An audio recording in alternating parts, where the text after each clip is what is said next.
Elena, what on earth are you doing? Why are you just sitting there, watching TV and doing nothing? I have to go out there and work every day, and your poor sister has to study her ass off. But you parasite, just sit there and do nothing? That's the most ridiculous thing I've ever seen. Mom, I'm not doing nothing. I've just done all of the housework today. Washing dishes, doing the laundry, sweeping and cleaning the floors, and even tidying your dirty rooms. And I just want to take a short nap right now. Is that guilt? Funny. How can I believe you? You're such a liar. Just look at yourself. You are not going to get away with this. Mom, why would I lie about doing the housework? I've been taking care of the chores all day long. I understand that you and my sister work hard, but that doesn't mean I do nothing. I am in charge of all of the household chores of this house, even when I'm pregnant. Is that not enough for you?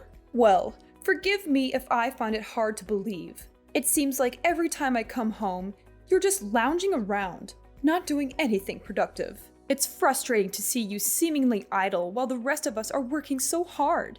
I understand why it might seem that way, but appearances can be deceiving. Just because you don't see me working at every moment doesn't mean I'm not pulling my weight. I have my own responsibilities and tasks to complete. Responsibilities? Like what? Enlighten me, Elena, because all I see is you glued to the television, not contributing anything meaningful to the household.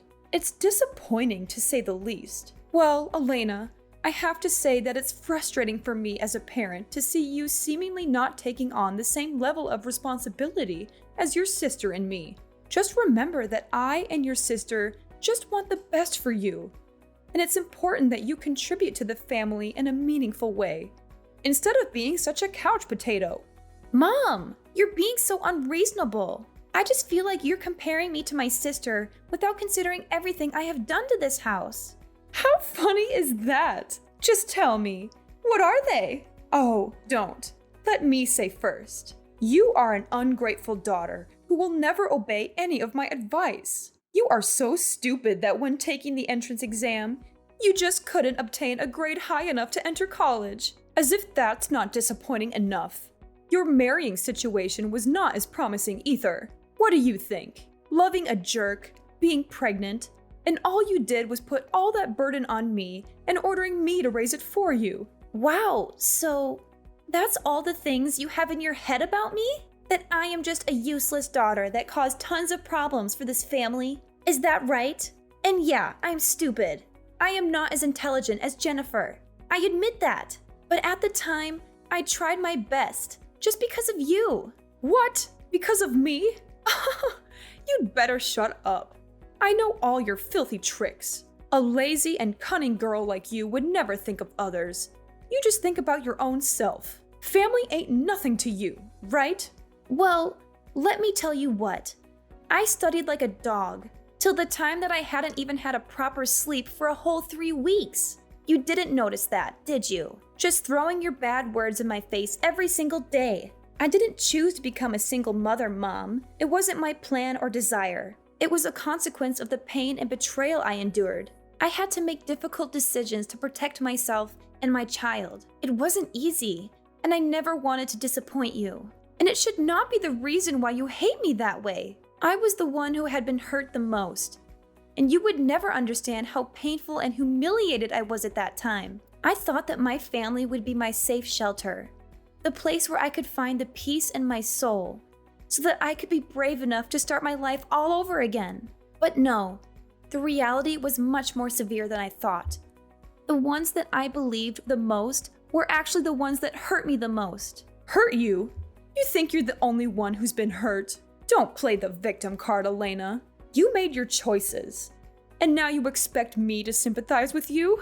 It's laughable. Mom, I'm not asking for your sympathy. I'm simply trying to make you understand the pain I went through and why I made the decisions I did. It wasn't easy for me to go through that heartbreak and betrayal. Heartbreak? Betrayal? Spare me the sob story, Elena.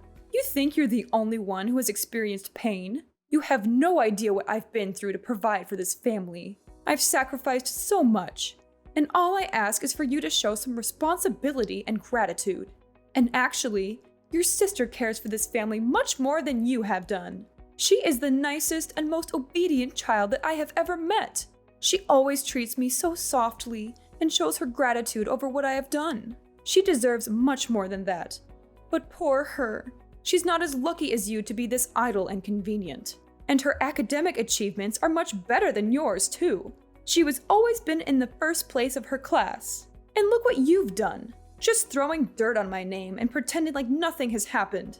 How could you even live like that? I understand it now. So that's what you think about me? Okay, then that's it. We will never have the same way of seeing things.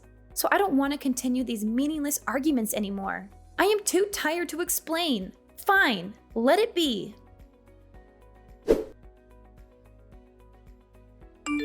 What a tiring day.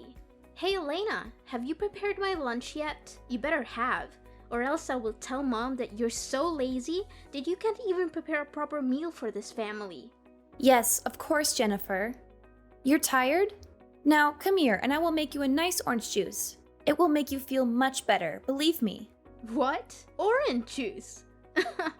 Thanks, but no thanks. I don't need your disgusting glass of orange juice. I've already had one at school, and who knows whether you put poison in it or not. You're just an obstacle in my life. Get away from me. What are you saying? Stop it. You do not have the right to say that to me. You are my sister, remember? Show some respect. Respect? What the heck are you talking about? Respect to parasites like you? Never in my life. I have never met someone who is as stubborn as you are, causing a whole lot of trouble for this miserable family and then telling me how to behave. How dare you say that? What? I can't believe my ears anymore. Are you really my sister? Don't you ever show your disguise. How funny is that? Listen here, Moran. Better get off of me, okay? You're making me angry and irritated. No one in my class even wants to play with me. They ignore me because I have an older sister who's a single mom. They don't want me to take part in any of their activities, and they exclude me from their class group. No matter how hard I explain to them, I'm just a person who's not welcome at school. And I have no way to deal with that. You are the one who has to take all responsibility for this. This is because of you. It's all your fault. Jennifer, I'm sorry. I'm really sorry I've pushed you to this limit. But I didn't mean it. Please don't listen to them. Being a single mom is not a terrible thing at all, and they should not treat you like this. However, I do think that your class must have some good friends, right? And the ones who insult me just for being a single mother are bad friends. You should not be friends with them. They'll ruin you sooner or later. Well, there are some that may want to make friends with me, but they all come from inferior and impoverished families. I don't want to be stuck with such morons. I want to be friends with rich and luxurious students, the stylish ones. Got it, sis? Okay, I get it. You play with the bad ones, and so that's why you became like this. A naughty and emotionless child. It's you who has to rethink about your so-called true friends. Naughty and emotionless? That's not fair, Elena. You don't understand what it's like to be in my shoes. All I want is to fit in and be accepted by my classmates. Is that too much to ask for? Jennifer, I do understand that it's important for you to have friends and feel like you belong, but judging people based on their social status or wealth is not the right approach. True friendship is not about material possessions or appearances. It's about connecting with people who genuinely care about you. But sis, you don't get it. These so-called inferior kids are boring and have nothing interesting to offer. I want friends who can show me a different lifestyle, who can introduce me to exciting experiences. You'd better use your brain instead of talking without thinking. I understand that you want to explore new things, Jennifer, but don't underestimate the value of genuine friendship. It's not about the luxuries or status they can offer you. It's about finding people who will support you and be there for you through thick and thin. Wealth and material possessions can fade away, but true friendships endure. And moreover, it's not fair that you're being judged based on circumstances beyond your control. But you have the power to rise above those judgments and prove your worth. Don't let the negativity of others define you. Instead, focus on building your own character and finding friends who appreciate you for who you are. Okay, stop it. Stop all this nonsense talking. I've heard enough of your excuses, blaming everyone else except yourself. Don't try to turn this around and put all the fault on my friends. No, I won't let you do that. One more thing. Don't be so happy that you could survive in our house and do whatever you want. The fact that you're just a useless parasite living off of my mom and I's hard work is enough for you to be thrown out. We've had enough of your selfish and manipulative behavior. My mom and I will take action soon. And guess what? You'd better prepare to be kicked out of this house and have nowhere to go. That will serve you right. Jennifer, I understand that you're angry and frustrated right now.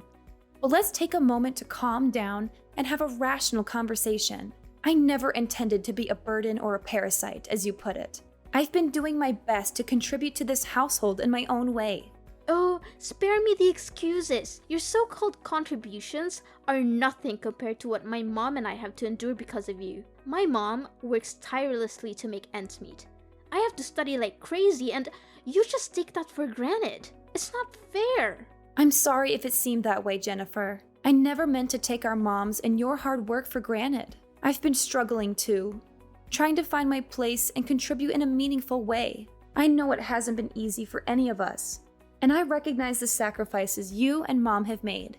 It's easy for you to say that now, but the damage has been done. You've caused so much tension and resentment in our home. It's affecting our relationships and our overall well-being. I can't let that continue. Jennifer, I truly am sorry for the pain I've caused. I never wanted things to turn out this way. I want nothing more than to mend our family and find a way to coexist peacefully. If there's anything I can do to make amends, please let me know.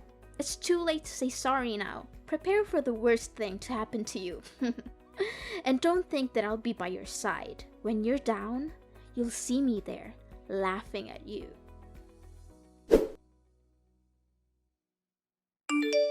Elena, I've put all your stuff out of the house. So your job is to stand up and get out of the house immediately. I am not going to spare you any time. So you'd better hurry up, or else I'll have to call the delivery service to do that for you. You don't want that, do you? What? What on earth are you talking about? You can't throw me out like this. I am your daughter, and I'm pregnant. You are not going to treat me that badly, right? On top of that, it's midnight. You can't just leave me out there in the cold all night. My child and I will not be able to suffer through this severe weather. That's none of my business. And this is what you deserve to receive for not being my good daughter. I can't take this anymore. It's just exhausting and irritating to see you being lazy every day while I'm supporting the whole house. It's just not fair. But then, if you want to live in this house with us so bad, as your mother, I'll give you two choices. Abort your child or get out of the house. If you want to be one of these members with me and your sister, you need to get rid of the child right away. It has only been about 3 months, so there's no guilt in aborting him. He's just your burden. He's prevented you from finding a job and taking care of this house, this family. If you can't find a job and earn money, what will you contribute to this family? Nothing. And moreover, I don't want to accept a child of a jerk to be my grandchild. Never. I don't want to see it. It will definitely drive me crazy. You are a mom, right? How could you say such hurtful words to me? This child is all I have for now. It has always been beside me whenever I am in need. You don't know how meaningful this child is to me. He's my whole life. Ah, so that's why you choose that baby instead of your family, is that right? We are nothing to you. You just don't know how to behave. That's why you always bring problems for this family, Elena. Anyway, it's your life. If you don't choose wisely, you will have to suffer the consequences. But Mom, listen to me. I swear I will do anything you say. But please don't force me to leave this baby. It's innocent. It has nothing to do with this mess. I'm begging you. I'm your daughter. Don't just leave me and my baby like this. If you still want me to live, then right after I give birth, I'll leave this house right away. I swear after that, I'll never appear in front of your face again. You will not be able to do anything with this. You won't ever make me change my mind. 1, you choose your family and stay.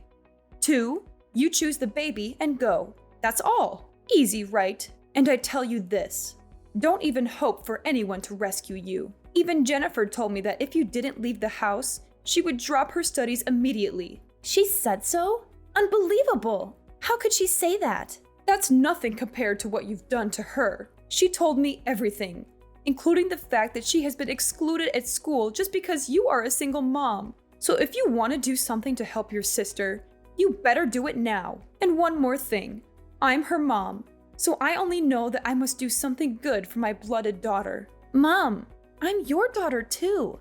You're flesh and blood. How can you be so cold-hearted? I thought a mother's love was unconditional, but it feels like you're ready to cast us aside without a second thought. I never expected this from you, but please consider my wish. I mean, you're not just pushing me away, you're pushing away your grandchild too. Is that really what you want? To have no relationship with your own blood? Don't try to guilt trip me, Elena. I've made up my mind. You have two choices. Stay and prioritize your family, or leave and prioritize the baby. It's as simple as that. There's no room for negotiation. But Mom! Don't ever talk loudly to me, Elena. You are of no use to this house anymore. Therefore, I am no longer your mom. You better find another to wash the mess you have created. I only have one child. It's Jennifer, who will always obey and never lie to me. Mark my words. You chose that baby, so I'm not your mother anymore. And this is not your family. Mom! You can't treat me this way. If you throw me out, no one would want to help me. I have no one to turn to. I told you, it's not my duty. I'm not your mom, Miss Elena. I can't believe you're forcing me to make such a heart-wrenching decision. I never thought it would come to this. But if that's how it has to be, then so be it. Just remember, Mom, the consequences of your actions have ripple effects that extend far beyond just you and me. One day, you'll have to pay for this. Like I care. Farewell, sucker.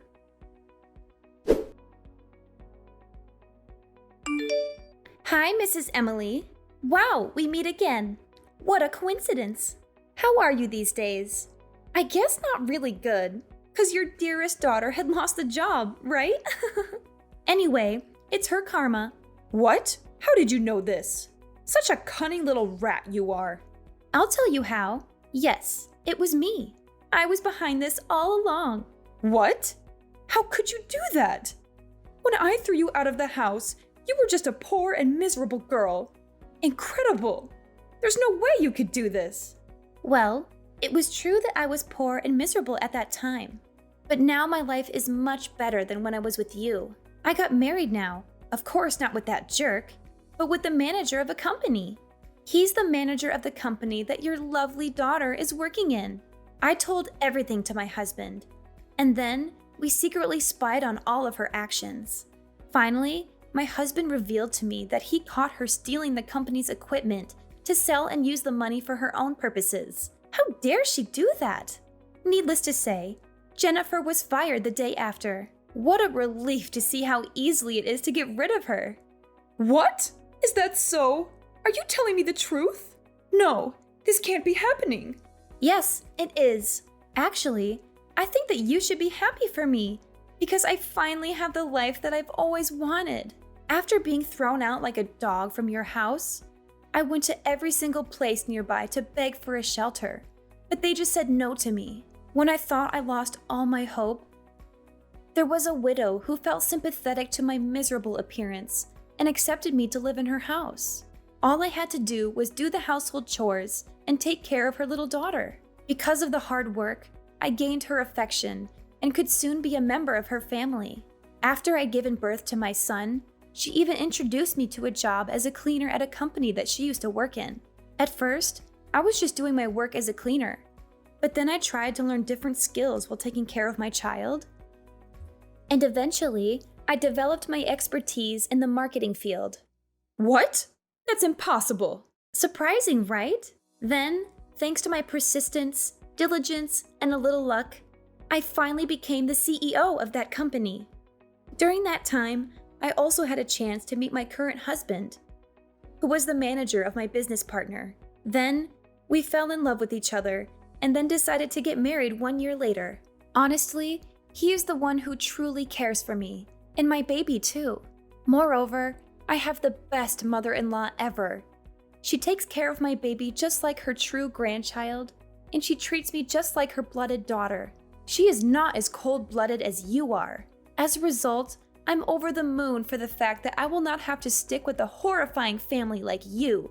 That's quite impressive, Elena. But you think that would make me think differently about you? No way. My daughter Jennifer will still find another job to do and earn money to support me. I even quit my job to care for her. Oh, about that. I think it will not be as you planned. Here, just listen to the audio I've sent you. You'll know the truth. What? Oh my goodness. This can't be true. My daughter can't treat me like this. Is it fun to realize that the daughter you love the most is finding ways to steal all your money and even think of selling your house? For what? For her lover? It hurts, doesn't it? No. You are lying, aren't you? But where did you get this? Well, yesterday, I met her and told her the truth about her job. Wow, she was really desperate and begged me to save her post. Because with her terrible CV and soft skills, no company would want to hire such a useless employee. Of course I said no. Who do you think I am? What's surprising is that when I told her to go home and cry to your mom, she just laughed and said that she didn't want to be your daughter anymore because you separated her and her lover. What's more, she planned to sell the house so that she could go far away with her lover. Wow, an obedient child, I have to say. No, this can't be true. She loves me and I know it. A stupid stranger could not separate us. Oh, frankly speaking, yes, of course. She loves you so much that she even had a plan to steal all your money and your house because of that stranger. She even planned to get rid of you without saying a word. No wonder why when I warned her to tell you, she was confident that you would not believe anyone except her. Luckily, I recorded each and every one of her words. You should thank me for that. Oh no, Elena. You've got to help me. I don't deserve to be treated badly like that. I have no idea that Jennifer would become that bad. Elena, you are the only one I can count on right now. You are rich now, and your husband is a manager too. You gotta help me stop her. I can't deal with her all alone. Please help me. I would lose my house and even die if you don't help me. I'm your mother, right? You gotta take responsibility to help your mom. You have to be grateful to me for giving birth to you, raising you so that you could gain these achievements. Wow, lady. I am not your daughter anymore, okay? And it's you who has to thank me for giving you the recording so that you could realize the true face of Jennifer. Now, you will have to do the rest. Elena, you've got to help me. I'm so shocked. I don't know what to do right now. Please, Elena, I promise if you make things right, I'll be your mother again. Then we could come back together like before, when we were mothers and daughters. I will never prioritize Jennifer over you again, I swear. It's not gonna happen. I have only one mom now. It's my mother-in-law. You are just a stranger. How dare you say that to me? It's enough for now. I just want to tell you so that you can prepare in advance. From now on, please don't try to call or text me messages, because I'm not going to reply. Farewell. Although I told Mrs. Emily to be aware of Jennifer's actions, she still successfully stole all of her mother's money, stole her mother's house, and went to England with her lover. Maybe her plan was so careful. So Mrs. Emily alone was not enough to prevent it. Finally, she had nowhere to go, and even called me thousands of times for help, but I already blocked her number. Without a money and a job, Mrs. Emily then had to live in a small shelter and worked as a cleaner to earn her little living. 1 year after that, it turned out that Jennifer's lover was a jerk. He just took advantage of her to exploit her money. They even had a child with each other, but he refused to be the child's father and ran away, leaving Jennifer with the unborn kid. I knew her way of choosing friends, and even lovers, was problematic from the first place. Jennifer then became a single mother and had to bring her child back to my house, crawling under my legs so that I could grant her a place to live. However, it was in vain, because I decided to throw her out right away. I haven't seen their faces since then, but that's the karma that they should have, to say the truth.